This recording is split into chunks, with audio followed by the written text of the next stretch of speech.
Assalamualaikum dan selamat pagi. Pada pagi ini saya nak buat satu perkongsian tentang bahan bacaan yang saya baru baca daripada buku Nearness to You from Nur Fadilah Wahid. Topik hari ini ataupun tajuk dalam buku ini adalah tentang intimate conversation, itu perbualan secara intim. Perbualan secara intim kat sini bukan bawa maksud perbualan intim antara manusia dan manusia, tetapi kita sebagai hambanya dengan Allah Subhanahu Wa Taala. Bagi kita yang Muslim, solat ialah satu connection, itu perhubungan di antara kita sebagai pecinta kepada Allah Subhanahu Wa Taala dan juga kepada dengan pencipta kita. Dalam buku ni, pada keratan yang kedua, dia kata anyone who has been in love would understand the sadness and frustration in separation. Sesiapa yang berada di dalam situasi percintaan akan memahami tentang kesedihan, frustration, frust lah dalam sebuah perpisahan. Satu panggilan adalah satu tempoh masa yang di mana kita sebagai manusia berharap dan merindui kepada seseorang. Contoh kalau kita tengah bercinta kan, kalau kita tengah tunggu panggilan daripada pakwa ataupun makwa kita, sitting by the phone waiting, the lover restless heart is finally calm and at ease when it rings and the familiar voice greet him on the other end. Maksudnya kat sini kita duk tunggu orang tu duk angkat telefon kita apa semua. Lepas tu kenapa dia tak jawab apa semua macam mana kan. Akhirnya hati kita akan jadi tenang bila panggilan kita tu berjawab dan suara kekasih hati kita itu, pakwa atau makwa kita dapat dengar dekat dalam telefon. Begini jugalah cara bagaimana Nabi sallallahu alaihi wasallam dengan amalan solatnya. When he asked Sayyidina Bilal to make the azan, he would say, give us relief and rest with the solat. Ya Bilal, maksudnya kat sini bila Sayyidina Bilal bin Rabah melaungkan azan, Nabi selalu pesan kepada Bilal supaya berikanlah kami ketenangan dan juga give us relief and rest, ketenangan dan juga kami dapat berehat dengan melalui amalan solat. Dalam setiap kali dalam solat Nabi Muhammad SAW, ianya berlaku di dalam keadaan yang sangat sunyi, sangat rapat dengan penciptanya, iaitu Rabbul Alamin, iaitu Allah SWT. His tongue and heart would be engaged in conversation, di mana lidah dan hati Nabi sangat berada di dalam perbualan. Solat bagi kita yang Muslim ni adalah salah satu bentuk perbualan kita dengan Allah SWT, di mana kita meluahkan apa-apa jua masalah yang kita ada. In his hope and worries and love and longing would pour forth in melodic recitation of the words of his beloved Subhanahu Wa Taala. Kiranya dalam solat tu cara Nabi berkomunikasi dengan penciptanya melalui baik-baik perkataan, setiap satu sebutan yang kita perlu sebut di dalam solat itu. Ianya adalah salah satu perbualan yang sangat intim di antara Nabi Muhammad SAW, iaitu dan kita juga sebagai hambanya dengan Allah. Sebab tu kita dituntut untuk solat dan menjadikan solat ini sebagai salah satu perbualan intim kita dengan pencipta kita, tempat untuk kita mengadu jika kita ada sebarang masalah dan sebagainya. On one occasion, he stood in prayer the entire night repeating only one verse.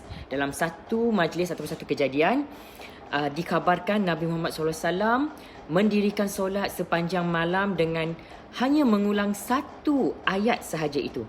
If you should punish them, O Allah, indeed they are your servant. But if you forgive them, indeed it is you who is the exalted in might, the wise. Daripada petikan daripada surah Al-Ma'idah ayat 118. Kat sini bermaksud, jika kau ya Allah perlu untuk menghukum mereka, ya, sebab mereka adalah hamba-Mu. Tetapi jika ya Kak Has, suka dan duka bersandar pada Allah, ya, sangat betul.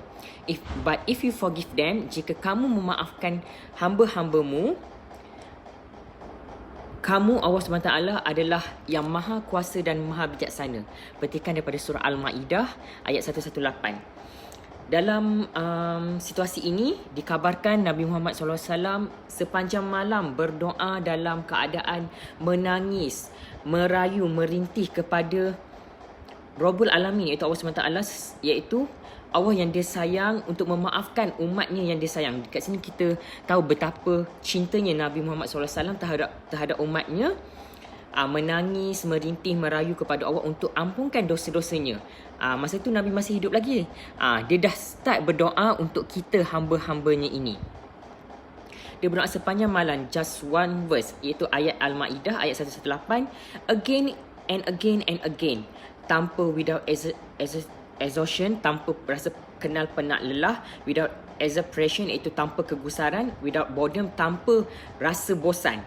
Bayangkan Nabi kita Nabi Muhammad SAW berdoa tanpa rasa penat, gusar dan tanpa rasa bosan. Kita nilailah diri kita sebagai pengikut Nabi Muhammad SAW dan juga hamba Allah SWT.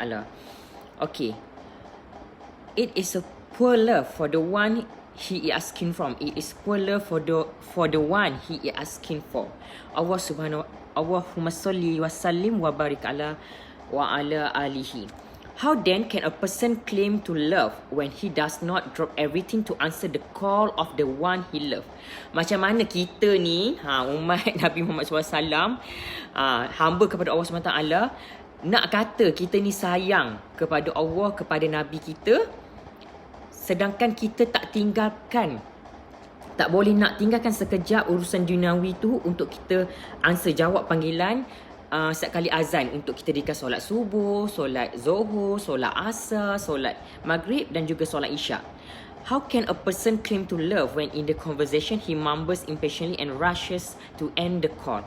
Macam mana nak kata kita ni sayang kepada Nabi, sayang kepada Allah, kalau dalam perbualan kita tu, dalam amalan solat kita, dalam setiap baik-baik perkataan yang kita lafazkan, yang kita tuturkan, baca Al-Fatihah, good morning Webin, yang kita tuturkan dalam bacaan-bacaan dalam solat kita tu, jika kita lafazkan dengan keadaan tergesa-gesa, kita nak pergi kerja lah, kita nak pergi ni lah, tergesa-gesa dan kita cepat-cepat nak tamatkan panggilan telefon tu, panggilan telefon daripada Allah Subhanahu Wa Taala.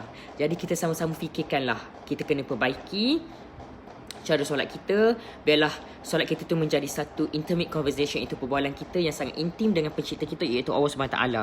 Semoga Allah Subhanahu Taala memberikan kita, give us the sweetness of solat, respite in our seeking and istiqamah in our striving. Amin. Supaya penulis di sini berharap semoga Allah Subhanahu Taala memberikan kita kemanisan dalam kita bersolat, dan supaya kita kekal istiqamah dalam apa jua benda kita cari. Jadi kat sini apa jua kalau kita ada sebarang masalah ke, kita merintihlah di dalam solat kita, sama ada solat yang wajib, itu solat fardu dan juga solat sunat, dan juga melalui doa kita selepas habis solat. Lepas habis solat tu jangan nak cepat-cepat nak pi terus baca doa pendek-pendek je, lepas tu terus nak pi buat kerja-kerja lain. Jadi luangkan sedikit masa untuk kita berdoa betul-betul, minta apa yang kita nak minta dengan Allah Subhanahu Wa Taala.